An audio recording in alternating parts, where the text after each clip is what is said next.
அனைவருக்கும்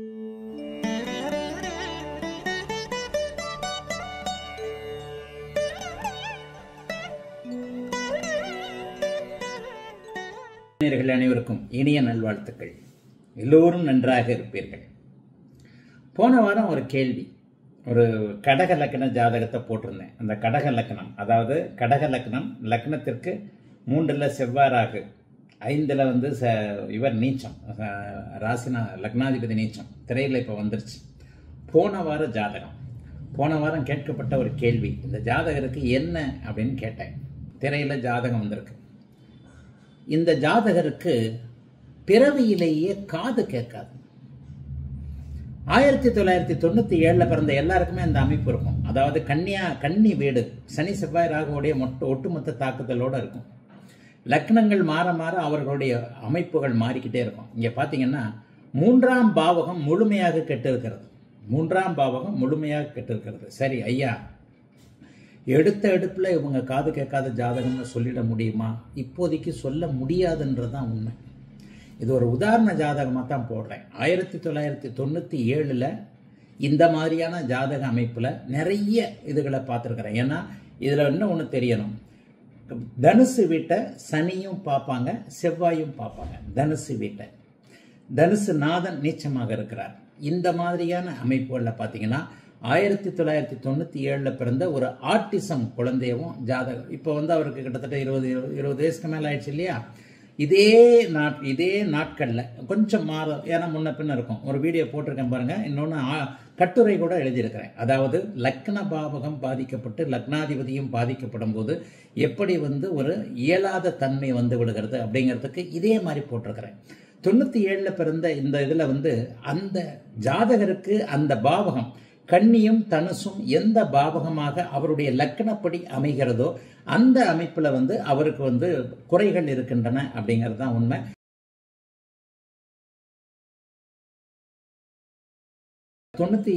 இந்த மாதிரி கன்னி பாதிக்கப்படும், தனுசு பாதிக்கப்படும். இருப்பின் காரணமாக கன்னி பாதிக்கப்படும், பார்வையின் காரணமாக தனுசு பாதிக்கப்படும். தனுசு நாதனும் இங்க நீச்சம். நல்லா பாருங்க, 1997 இந்த 2 பாவங்களும் இந்த காலகட்டத்தில் பாதிக்கப்பட்டிருக்கும். இங்க பாத்தீங்கன்னா தனுசு நாதன் குரு பகவான் பாதிக்கப்பட்டிருக்கிறார், நீச்ச நிலைமையில இருக்கிறார். அதே மாதிரி லக்னாதிபதியும் நீச்சனாக இருக்கிறார். 3ஆம் பாவகம் முழுக்க பாதிக்கப்பட்டிருக்கிறது. எப்பொழுது லக்னாதிபதி நீச்சம் கீச்சம் இந்த மாதிரியான விஷயங்கள் வருதோ அப்போது ஏதோ ஒரு குறை இருக்கிறது அப்படிங்கிறது தான் உண்மை. இந்த ஜாதகருக்கு 3ஆம் இடத்தில் அந்த குறை இருக்கிறது. இதை பாவக முனை அமைப்புகள்னு வச்சு பார்க்கணும். அதாவது பிறந்த லக்ன முனை என்ன, 3ஆம் பாவக முனை என்ன, 3ஆம் பாவகத்தோடு தொடர்பு 30 டிகிரி கொண்ட ஒரு நீண்ட இடத்துல எந்த இடத்துல ஒவ்வொரு விஷயத்திற்கும் காரகம். இப்போ 3ஆம் பாவகத்தை எடுத்துக்கிட்டா தைரியம், வீரியம், காது, இசை, பாட்டு, எழுத்து, தகவல் தொழில்நுட்பம், அடுக்கிக்கிட்டே போகலாம். கீர்த்தி, புகழ் என்பது போன்ற அத்தனை விஷயங்களும் அது உள்ள இருக்கு. அப்ப அதுல எந்த பாவகத்துல எந்த முனையில, அதாவது 3ஆம் இடம் 30 டிகிரியாக இருந்தாலும் கூட, 3ஆம் பாவகம் 30 டிகிரியாக இருந்தாலும் கூட அதற்குள்ள இருக்கக்கூடிய உயிர்காரகத்துவம், தம்பி சகோதரர்களை குறிக்கக்கூடிய அமைப்பு. ஜட காரகத்துவம்னு எடுத்துக்கிட்டீங்கன்னா அப்படியே இப்ப நான் சொன்ன மாதிரி தைரியம், வீரியம், புகழ் போன்ற அமைப்புகளை குறிக்கக்கூடிய அமைப்பு. ஆக இந்த இடத்துல அந்த குறிப்பிட்ட ஜாதகருக்கு 3ஆம் பாவகம் எத்தனை டிகிரியில் ஆரம்பிக்கிறது என்பதை பொறுத்து, அந்த குறிப்பிட்ட பாவக முனையிலிருந்து எத்தனையாவது பாவகத்துல இந்த மாதிரியான, அதாவது கேட்கும் திறன் எங்கே இருக்கிறது, தைரியம் எங்கே இருக்கிறது, இசை எங்கே இருக்கிறது, எழுத்து எங்கே இருக்கிறது, தகவல் தொடர்பு, இதெல்லாம் காரகத்துவம். தகவல் தொடர்பு எங்கே இருக்கிறது, புகழ் எங்கே இருக்கிறது என்பது போன்ற அமைப்புகள்லாம் அப்படியே தலை சுத்தும். இதை தான் தேவ ரகசியம்னு சொல்றோம். இதை யாராலும் கண்டுபிடிக்க முடியாது.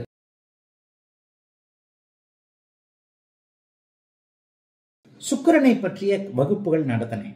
சுக்கிரனை பற்றி வகுப்புகள் இப்ப பாத்தீங்கன்னா சுக்கிரனை பத்தி ஒரு 2 மினி வீடியோ ஆன்லைன் கிளாஸ்ல போட்டிருக்காங்க. சுக்கிரன் எப்போது கெடுப்பான், சுக்கிரன் எப்போது பலவீனம். அது ஆரம்ப காலத்துல 10வது 20வது வீடியோ. இப்போ ஆன்லைன் வகுப்புகள் 120 வகுப்புகள் வந்துருச்சு. அப்ப சுக்கிரனுடைய பலவீனத்தை பற்றி ஒரு வகுப்பு நடத்தியிருக்கிறேன். நான் நடத்தினது எப்பன்னு எனக்கே மறந்து போச்சு. இப்போ அந்த மினி 10 நிமிஷம் வீடியோவாக அவங்க திருப்பி அதில் முக்கியமான ஸ்பெஷல் கண்டென்ட் போடும்போது அது தெரிகிறது. சுக்கிரன் பலவீனம் அடையும் பொழுது நமக்கு இயல்புக்கு மாறான தாம்பத்தியம், இயல்புக்கு மாறான காமம், சுக்கிரனால கொடுக்கக்கூடிய சில விஷயங்களை செய்ய முடியாம போகின்ற ஒரு அமைப்பு வருகிறது இல்லையா. எப்பாவது தான் தற்செயலான ஒரு வித்தியாசமான ஜாதகங்கள் பார்வைக்கு வரும். இப்ப இந்த ஜாதகத்தை நான் முன்னாடியே சொல்லலை, இது ஒரு டிஸ்கஷன் தான். இந்த ஜாதகத்தில் இப்போது நான் சொல்ல போகின்ற ஜாதகம் ஒரு பெண். இந்த பெண்ணுடைய ஜாதகத்தினுடைய அப்பா அம்மா, நான் சில விஷயங்களை மறைச்சிடுறேன், எந்த ஊர் பேர்லாம் எதையும் சொல்ல மாட்டேன். ஏன்னா நமக்கும் சில லிமிட் இருக்கு. நம்முடைய வீடியோவுடைய நோக்கம் ஜோதிடத்தின் உண்மை தன்மையை தெரிந்து கொள்வது, ஜோதிடம் எப்படி அப்படிங்கிறத தெரிஞ்சுக்கிறது தானே தவிர சம்பந்தப்பட்டவர் யார், எங்கே இருக்கிறார், எப்படி அந்த அவங்களுடைய பிரைவசிக்குள்ள கண்டிப்பாக தலையிடுறது இல்லை. ஆகவே ஒரு உயரிய நோக்கத்தில் தான் நம்ம பிரீமியம் வீடியோக்களை இதில் ஷேர் பண்ணிக்கிறோம். அதனால எந்த ஊரில் எங்கே இருக்கிறார் அப்படின்றத பற்றி நீங்கள் கவலைப்பட தேவையில்லை. சுக்கிரனுடைய வீடியோக்கள் போட்டுக்கொண்டிருக்கின்ற சில அமைப்புகளில் தற்செயலாக இந்த வீடியோ வந்தோடனே எனக்கு உண்மையிலே ஒரு ஷாக்கு. ஏன் அப்படின்னு சொன்னால், ஆன்லைன் ஜாதகங்களில், ஆன்லைன் வகுப்புகளில் பெரும்பாலும் நான் ஒரிஜினல் ஜாதகத்தை சொல்றதில்லை. பெரும்பாலும் நான் கிரக இணைவுகள், கிரக அமைப்புகளை நான் சொல்லி கொடுக்குறேன். போன அந்த சுக்கிரன் எப்போது கெடுப்பார், சுக்கிரன் எப்போது பலவீனம்னு ஒரு 10 நிமிஷம் வீடியோ போட்டிருக்காங்க பாருங்க, புது வீடியோவை போட்டிருக்காங்க. அதுல பாருங்க, சுக்கிரன் அமாவாசை சந்திரனோடு சேர்ந்து, சுக்கிரன் ராகுவோடு சனியோடு இணைந்து தானே நீச்சனாகி பலவீனமாகி இருக்கின்ற நிலைமையில அவருடைய காரகத்துவங்கள் எதுவுமே கிடைக்காது அப்படிங்கறத தெல்ல தெளிவாக ஒரு உதாரண மாடல் ஜாதகங்களை வச்சு, அதாவது உண்மை இல்லாத ஜாதகங்களை வச்சு கிரக அமைப்புகளின் அடிப்படையில தான் சொல்லியிருப்பேன். இது இப்போ கூட ஒரு வீடியோ சுக்கிரன் எப்போது பலவீனம்னு போட்டிருக்கோம். எனக்கு சில நேரங்களில் இந்த மாதிரி இன்ப அதிர்ச்சிகள் வரும். டக்குன்னு 2 நாளைக்கு முன்னாடி வந்த ஒரு ஜாதகம், அவர்களுடைய டிஸ்கஸ், ஐயா பெண்ணு இப்படி இருக்கிறாங்க, என்ன பண்ண முடியும், ஏது பண்ண முடியும் அப்படின்னா, என்னடா அது நம்ம சொல்லி கொடுத்த ஜாதகத்தை அப்படியே மெய்ப்பிக்க விக்கிட்டமாக நிஜமாகவே பிறந்த ஒரு பெண், அவர் இப்படி பண்ணியிருக்கிறாரா, இப்படி இருக்கிறாரா, அப்படி இருக்கிறாரான்ட்டு அது எனக்கு கிடைச்ச ஒரு இன்ப அதிர்ச்சியை நான் மாணவர்கள்ட்ட பகிர்ந்துக்கணும் இல்லையா. அதற்காக இப்போது இந்த ஜாதகத்தை காட்டுறேன்.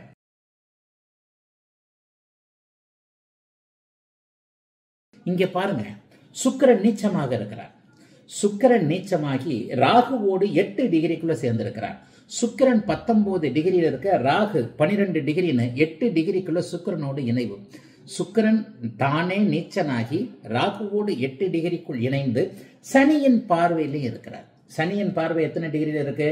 சனியின் பார்வை சுக்கிரனுக்கு கிட்டத்தட்ட 11 டிகிரியில் இருக்கு. சனி 7 டிகிரியில் இருக்க, சுக்கிரன் 11 டிகிரி. ஆக ஒட்டுமொத்தமாக ராகு சனி என்கின்ற 2 விதமான முழுமையான பாவர்களுடைய தாக்குதலோடு தானே பலவீனமாக நீச்சமான நிலைமையில சுக்கிரன் வந்துட்டாரா. 2வது அடிக்கடி இன்னொன்னு சொல்லுவோம் பாருங்க, அமாவாசை சந்திரனோடு அவர் சேரக்கூடாதுன்னு. ஜோதிடத்துல எல்லாத்துலயும் கண்ணும் கருத்துமாக உத்து பார்க்கணும். மனசு, மூளை எல்லாமே முழிப்பா இருக்கணும். 24 மணி நேரம். கண்ணு மட்டும் முழிப்பா இருந்தா பத்தாது. மனசும் எண்ணங்களும், அந்த கால்குலேஷன் மைண்ட்ன்றது உயிர்ப்போடு எந்த நேரத்தில் இருக்குதோ, எந்த நேரமும் இருக்குதோ, அப்போதுதான் உண்மையான பலன்களை கண்டுபிடிக்க முடியும் அப்படின்னே சொல்லுவேன். இங்க பாருங்க, அமாவாசை சந்திரன், தீபாவளிக்கு பக்கத்தில் இந்த குழந்தை பிறந்திருக்கிறார். தீபாவளிக்கு பக்கத்தில் பிறந்த இந்த குழந்தைக்கு அமாவாசை சந்திரனாகி சந்திரன் 5 டிகிரியில் இருக்க, சுக்கிரன் பக்கத்து டிகிரியில 19 டிகிரியில் இருக்க, 2 பேருக்கு இடையில 15 டிகிரி தான் தூரம். அதாவது அமாவாசை சந்திரனோடும் சுக்கிரன் இணைஞ்சிருக்கிறார். பாருங்க, ஒரே நேரத்தில் இருள் சந்திரனோடு இணைந்து சனியின் பார்வையை பெற்று 8 டிகிரி ராகு அமைப்போடு இருக்கின்ற காரணத்தினால குரு தசை இப்ப நடக்கிறது 6ஆம் அதிபதி தசை. குரு தசையில சுக்கிர புக்தியில இவருக்கு போன வருஷம் காதல் என்கின்ற ஒன்று வந்து இந்த வருடம் திருமணத்தை செஞ்சுட்டார். கல்யாணமே முடிஞ்சிருச்சு. நான் அவர்கிட்ட தான் வாழ்வேன். அம்மா அப்பாவுடைய மிகப்பெரிய வசதியான வாழ்க்கையை கைவிட்டு விட்டு, அம்மா அப்பா 2 பேரும் ரொம்ப வசதியானவங்க, 100 கல்யாணம் பண்ணி வைக்கக்கூடிய அளவிற்கு தாயிடமும் தந்தையிடமும் வசதி இருக்கு. 100 கல்யாணம், 100 பொண்ணுக்கு கல்யாணம் பண்ணி வைக்கக்கூடிய அளவிற்கு தாய் தந்தையர்கிட்ட ஏகப்பட்ட வசதிகள் இருக்கு. அதையெல்லாம் அப்படியே மறுத்து விட்டு, அப்படியே வெறுத்து விட்டு, என்னை விட இவ்வளவு வயதான ஒருவர் தான் எனக்கு ஆதரவுன்னு சொல்லிட்டு அவரோடு சேர்ந்து இப்போது அவர் குடும்ப வாழ்க்கையை நடத்திக்கிட்டு இருக்கிறார். அப்பா அம்மாவுடைய மனசு எப்படிப்பட்ட வேதனையை அனுபவிக்கும், இந்த விஷயத்த சொல்ல முடியுமா, இந்த விஷயத்தை எப்படி யாருக்கிட்ட டிஸ்கஸ் பண்றது, 2 பேருக்கும் தூக்கம் வந்திருக்குமா, எல்லாம் பெரிய $1 மில்லியன் கேள்வி. சரி, ஏன் இந்த நிலைமை அப்பா அம்மாவுக்கு வந்தது?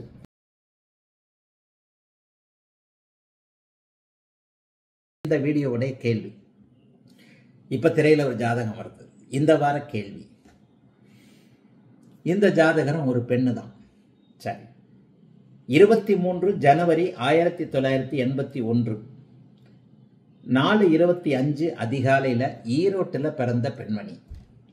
தனுசு லக்னம், லக்னத்தில் சுக்கிரன், 2ல் சூரியன் புதன் செவ்வாய் கேது, 8ல் ராகு, 9ல் சந்திரன் மகம் நட்சத்திரத்தில் பிறந்திருக்கிறார், 10ல் குரு சனி. கேது திசையில் பிறக்கும் போது 1 வருஷம் 1 மாதம் 26 நாட்கள் மீதம் இருந்த நிலையில் இந்த பெண்மணி எடுத்த எடுப்பிலேயே, குருஜி உங்களுடைய அத்தனை விதிகளும் என்னுடைய ஜாதகத்தில் அப்படியே தான் இருக்கு பாருங்க, நான் இன்னவாக இருக்கிறேன், நீங்கள் ஏற்கனவே சொல்லியிருக்கிறீங்க, ஏற்கனவே எழுதியிருக்கிறீங்க, அப்படி இருக்கிறீங்க இப்படி இருக்கிறீங்க, உங்களுடைய சுபத்துவ பாபத்துவ விதிகளின் அமைப்பை அப்படியே நிரூபிக்கக்கூடிய ஜாதகத்தின் விளைவாக நான் இந்த துறையில் இன்னவாக இருக்கிறேன் அப்படின்னு அவரே டப்பு டப்புன்னு பேச ஆரம்பிச்சிட்டார். சரி, இதையே நானே கண்டுபிடிச்சேன்னு சொல்ல மாட்டேன், உண்மையில் ஜோதிடத்தில் பொய் சொல்லாதவன் நான். பட்டுன்னு நெத்தி பொட்டில் அடித்தார் போல சில விஷயங்களை நானே சொல்றது உண்டு. நான் சொல்றதுக்கு வாய்ப்பே இல்லாமல் டக்குன்னு அவங்களே கடன்னு எல்லா விஷயத்தையும் சொல்லுவாங்க. இந்த பெண்மணியை அப்படியே சொல்லிட்டார், உங்களுடைய விதிகள் சுபத்துவ விதிகளை மெய்ப்பிக்கின்ற விதமாக நான் இந்த துறையில் இன்னவாக இருக்கிறேன் அப்படின்ட்டு. அன்பு மாணவர்களே, இந்த ஜாதகர், இந்த பெண்மணி எந்த துறையில் இருக்கிறார், என்னவாக இருக்கிறார்?